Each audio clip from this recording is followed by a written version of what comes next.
Hey, what's up guys? So a ton of you have been asking about the Redline 360C and specifically whether or not it's worth it. And so in this video, let's actually talk about that, whether or not the $749 Redline 360C is worth the money.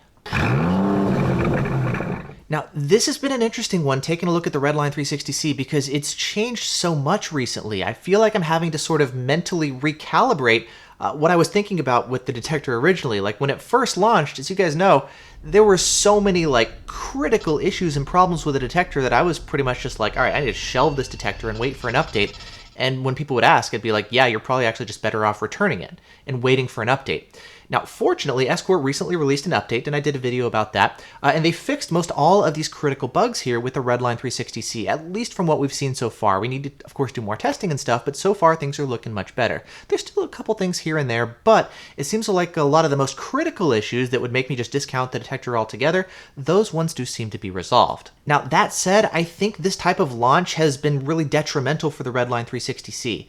If you look at something like maybe the Uniden R7 launch, this was amazing when it launched. Now, Uniden actually sent this detector out to a number of us testers beforehand, and we had a chance to go ahead and test and see what is it actually like in testing. How does it compare to the competition? And one of the big things about the R3 was the fact that it could actually beat the Escort Redline, which up to that point had been the benchmark of long distance range.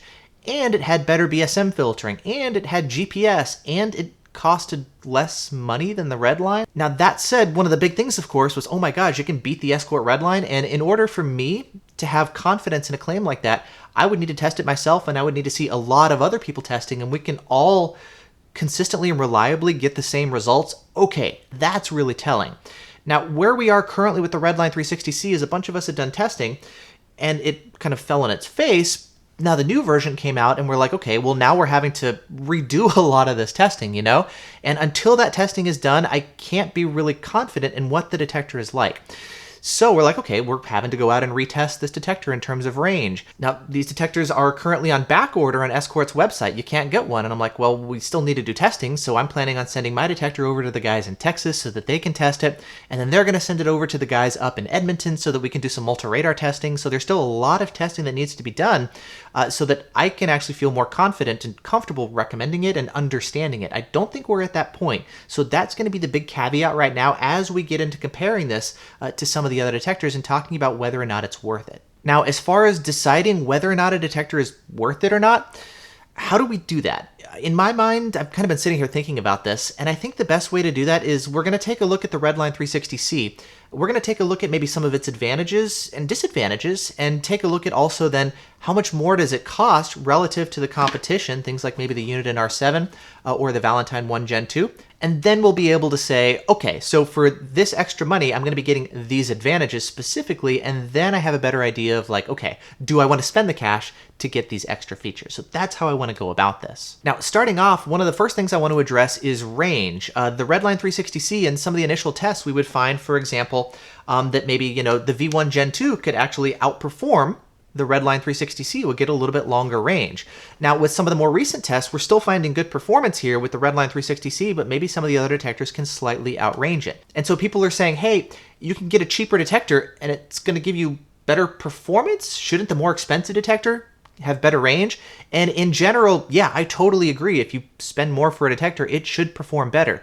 But long range isn't the only thing. If range alone was the only thing that mattered, I would say, go get a Uniden R1. It's $200 and it's got fantastic performance for the money. I mean, you're not going to find a better performing detector for this little amount of money.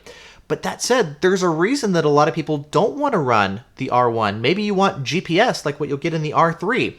You kind of need that if you drive in any sort of urban area to get some additional false alert filtering. The R1 is going to false a lot, even though it's got great performance. Other people would say, okay, well, maybe I want arrows, you know, get the R7. So we kind of have to look at like the whole picture here. We have to look at all of the different features. Range is obviously critical and important, and I want a high-end detector to perform like a high-end detector. But getting the most amount of range possible, I don't know, I think we also need to consider everything else about the detector as well and kind of take a look at the big picture. So with all that said, let's maybe start by taking a look at the Uniden R7. This is obviously a super popular detector. I think it's an excellent detector, and it's like $300 less than the Redline 360C. The R7 also has excellent range. It's got arrows, it's got GPS, it's got multi-radar capabilities, it's got a lot of the really key things that you'd want. But it also has some limitations and some downsides to it. For example, the BSM filtering is just not as good. You're going to get a lot more false alerts here with the R7. You'll also find that the lockouts here are manual instead of automatic, so you're going to have to do a little bit more work up front to initially teach it where all the false alerts are located. There's no Bluetooth built in, so you can't pair it to your phone. There's no Wi-Fi available. The updates are just tougher and more problematic. Quite a few people actually have issues updating their detectors. The Redline 360C, you just plug it into your computer with detector tools. It does a great job of recognizing your detector, searching for an update for you, and just updating it as needed. Or over Wi-Fi, it just tells you there's an update available. You hit a button on top of the detector and it starts updating itself. So that process is definitely going to be easier here with the Escort. Additionally, if you need RDD immunity, the R7s are kind of inconsistent. Some are detectable, some are pretty stealth, whereas with the Redlines, that platform is pretty solidly stealth. Like, it's kind of the gold standard when it comes to stealth. Now, not everybody necessarily needs RDD immunity. I don't need it myself, but if you need it, that is one area where the Redline will definitely be better than the R7. So if we kind of boil all that down, I think the two biggest things that you would be giving up by going for the R7 would be things like more false alerts thanks to the blind spot filtering, and the GPS lockouts are going to be manual instead of automatic. Now, Uniden is actively working on improving their blind spot filtering, and hopefully at some point they're going to go ahead and add auto lockouts to the R7 as promised originally. Hopefully they're going to be able to add it, and I think if they give it better blind spot filtering and auto lockouts, that's definitely going to be closing the gap here. But looking just in its current form, yeah, the Redline is going to be much quieter, fewer false alerts, and it's got auto lockouts. That, I think, is going to be the two biggest advantages here for the extra $300 that you spend to go for the Redline 360C. Quieter detector and kind of a more plug-and-play experience. Now, what about then maybe the Valentine 1 Gen 2? This might actually be closer to the Redline 360C, especially if you're willing to pair it with a phone. The V1 Gen 2, it's $250 cheaper at $500. And it also offers fantastic range and also great BSM filtering. Plus, it's also smaller and more compact, and I find it does a better job of actually fitting into little tighter places. The biggest downside, though, is the fact that it lacks GPS altogether. There is no GPS built in, and so if you want some of the key features for lockouts, red light camera, and speed camera alerts, you're not going to get it here in the detector unless maybe you're running an app, such as V1 Driver or JBV1. Now, once you pair the app to your detector and get it all working, they do a great job actually sitting in the background and adding that extra functionality to your V1 Gen 2. But it is going to take some additional work and setup initially in order to get that functionality working. Additionally, there's things like how the display is simpler here on the V1. There's no multicolor OLED display or frequency display built in. There is also no multi-radar capabilities built in here. I don't think that's something that they can just add by a software update. Maybe, but I kind of doubt it. So if you need multi-radar detection, that's not something here that's available in the V1 Gen 2. So I guess we could say maybe it's less future-proof in case that does show up here in your area one day. And if you need it already, then maybe you'd have to go for a different detector altogether. Comparing then the V1 Gen 2 and the Redline 360C specifically, I think they're actually pretty close. For $250, what you're saving here is maybe a little bit more work initially because you're going to be reliant on your phone for all of the GPS functionality, whereas with the Redline 360C, it can do all of that built in. I mean, you can add the phone to make it easier to change settings or to go out to the cloud for extra functionality and stuff. And of course, you have that over Wi-Fi too. So, I mean, it's going to be adding extra functionality with the phone. But for some of the core stuff that you would want, like the lockouts, it's all just built in here for the more plug-and-play experience versus the V1. It's just going to take more setup initially and require your phone to get all the stuff that you would want up and running. So that's, I think, where the biggest trade-off is versus V1 versus Redline 360C. And then also quickly, if we want to take a look at the Max 360C, before the Redline 360C was released, this was the most expensive windshield mount radar detector at $650. It's a really fully featured detector with a ton of functionality, great blind spot filtering, auto lockouts, Bluetooth, Wi-Fi, all that kind of stuff, right? Arrows, of course, on the front. But my biggest complaint about it was actually the reduced range. I mean, it's priced like a higher-end detector, but it doesn't perform like one. I mean, a lot of these other detectors are cheaper and they perform quite a bit better versus the Redline 360C seems to have really closed that gap. It now actually performs a lot better and gives you longer range than the Max 360C does. That, I think, is the biggest advantage of the Redline 360C. It also has better BSM filtering, it's looking like, and it also has RDD immunity. If you need a stealth and undetectable detector, obviously choose the Redline over the Max. But I think really what we're looking at is Max 360C for $650. If you're already spending that level of cash, it probably makes sense to go for the Redline 360C to get high-end detector performance and even better blind spot filtering. And I think in that situation, if you're already spending the money, it makes sense to go for the Redline. If you need the stealth, obviously go for the Redline. So if we look at just the detectors themselves, these seem to be kind of some of the biggest differences and advantages in what you're getting for the money. Compared to the R7, Redline 360C is going to be more plug and play with the auto lockouts, and it's going to give you fewer false alerts thanks to the improved blind spot filtering. With the V1, the biggest advantage with the Redline is the fact that you're not required to tether to your phone to get a lot of the basic core GPS functionality that you want. So is it worth it then to spend the extra $250 or $300 for the Redline 360C?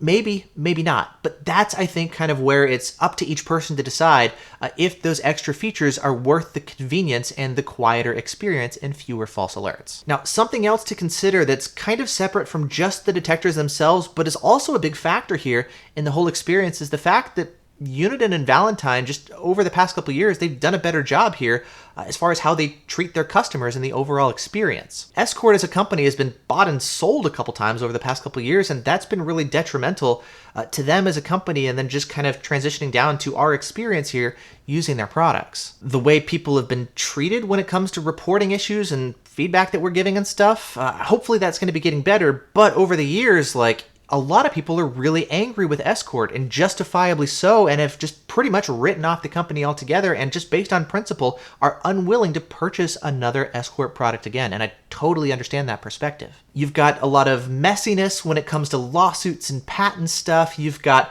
Escort lying in their marketing, something that they've been doing for years. You've got the Redline 360C's launch, which was abysmal and terrible. And I mean, as the saying goes, you don't have a second shot at a first impression. And a lot of people just based on that are like, God, what the heck was up with this? And again, it's gotten better since, but we're like, dude, what is with the overall experience here? And yes, the detector is better now, but we're just having to sort of mentally and emotionally reset here to what the detector is like. So just issues with the detector at launch, and then with the company itself, it's like, it can be kind of, I don't know, Escort stuff can just be a headache. And I'm really happy to see the fact that they've updated the Redline 360C, and I really hope that this trend continues, and they really take the time to fully refine the detector and make it head and shoulders above the competition. So is it worth it? I'm not totally sure, but these are, I guess, some of the advantages that we're seeing so far compared to the competition. And then finally, I know a lot of people are asking, well, what about the Radenso Thea? That's hard to say. The detector's not out yet. I don't have one here. I haven't had a chance to test it and use it, and like what we've seen, again, with some of the other detectors, there may be some initial early adopter issues that have to get worked out. Hopefully, Radenso does a good job of really ironing out and testing so that when the detector launches, we can have a launch more like what we saw with the R3. But again, that still very much remains to be seen. I think Thea has a lot of promise, and I think the fact that it looks so promising and there was so much excitement about it, I'm guessing here, but that may have been a reason why Escort was like, we need to release the Redline 360C. Maybe they rushed this guy to launch to try and cannibalize Thea sales. I don't know. They copied flat out a lot of Radenso's marketing, but is it going to be able to deliver? Is it going to give us the range? Is it going to give us the artificial intelligence? Is it going to give us good blind spot filtering? I mean, we're just sitting here thinking maybe they rushed the launch to try and take away sales from Thea. We'll have to see. So Thea, I think, is still a big question mark right now. Yes, of course, it looks incredibly promising, but we really need to see what it's actually like. We've got our expectations, but we need to see how Radenso actually delivers and executes with, well, their very first radar detector. So that, again, it's a big question mark, and we'll have to see once we have a chance to get him here on hand and start testing and comparing. We'll kind of get to that point then, but yeah, I guess that's that. It's maybe not as definitive to say, is it worth it right now to get it? Okay, well, what about Thea? What about these other things? It's more expensive than the V1 Gen 2. It's more expensive than the R7, but it doesn't blow them out of the water in terms of performance, but it does offer some nice advantages that for a lot of people, I think are going to be totally worth it, but not for everybody.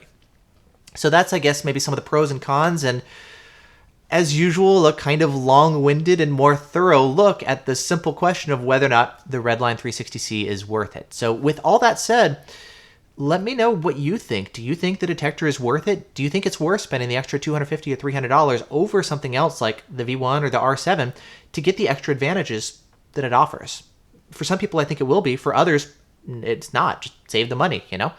So anyway, yeah, that's kind of my thought process, and I'm really curious to hear from all of you as well if you think it's worth it. So yeah, I guess that's it for now. Thanks so much for watching. I hope you've enjoyed this. And yeah, hope you guys are doing well, and I'll see you in the next video.